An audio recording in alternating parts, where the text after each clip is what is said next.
અરવલ્લી જિલ્લાના બાયડમાં ગાયના વેપારીઓએ એક પશુપાલક પર હિચકારો હુમલો કર્યો। પશુપાલકે વેપારી પાસેથી ગાય ખરીદી। વેપારીએ શરત મૂકી કે જો ગાય લાત મારે તો પરત લઈ જશે। ઘરે લઈ ગયા બાદ તે લાત મારવા લાગી। આથી પશુપાલક શરત મુજબ ગાય પરત કરવા ગયો।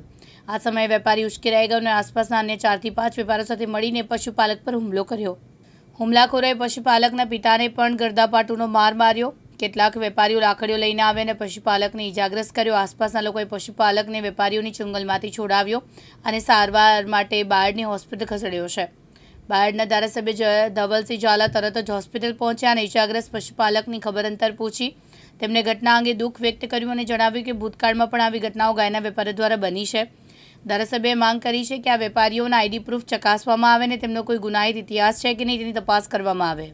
જે રીતે બાયડની બાજુમાં જે ગાયોના તબેલાઓ આવેલા છે અને વારંવાર ખેડૂતોની ફરિયાદો મારા સુધી પહોંચતી હોય છે।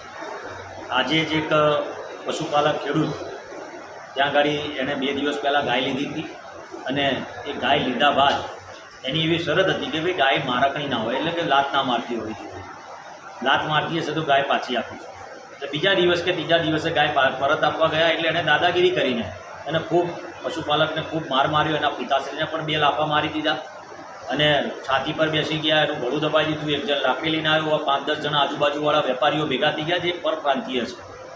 પરંતુ આ રીતનું જ્યારે વારંવાર ઘટનાઓ બનતી હોય, આની પહેલાં પણ એક ઓઢા ગામમાં બની, એક ભગવાનમાં બની, એક કઠલાલમાં બની, એ લોકો અહીંયાથી જ લઈ ગયા છે।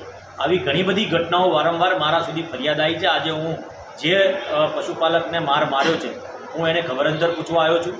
મારે દુઃખ સાથે કહેવું પડે છે કે આ પ્રકારની પ્રવૃત્તિઓ જે થાય છે આના ઉપર કડક કાર્યવાહી થવી જોઈએ। ગંભીર પ્રકારની આ લોકોની જે પણ અહીંયા આઉટ સ્ટેટના લોકો અહીંયા રહે છે એ ત્યાં ગુનાહિત પ્રવૃત્તિઓ ધરાવે છે કે નથી ધરાવતા તેની તપાસ થવી જોઈએ।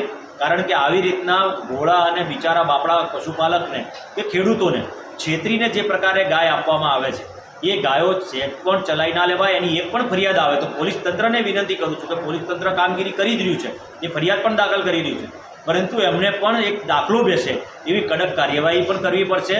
નહીં તો આ દિવસે ને દિવસે વધશે, વર્ગ વિગ્રહ વધશે ને એના કારણે આજે ગામડાઓના ટોળે ટોળા જઈને અને ત્યાં કોઈ મોટી ઘટના ના બને તેની કાળજી રાખવી પણ આપણી જવાબદારી છે। તમામ તંત્રને વિનંતી કરું છું કે આ કાયદેસરની કાર્યવાહી થાય અને આમાં જે પણ છે બધા જેટલા અહીંયા આવો પરપ્રાંતિઓ રહેતા હોય એની તપાસ કરીને અને એમાં ક્યાંક કોઈ ગુનાહિત પ્રવૃત્તિઓ સાથે જોડાયો હોય તો એને જે પણ કાર્યવાહી કરવી હોય તેના ઉપર કાર્યવાહી કરવામાં આવે અને આવા પશુપાલકો ઉપર થયેલા અત્યાચાર બાબતે એમને કડક સજા થવી જોઈએ। જયદીપ ભાટિયા, દિવ્યાંગ ન્યૂઝ, અરવલ્લી।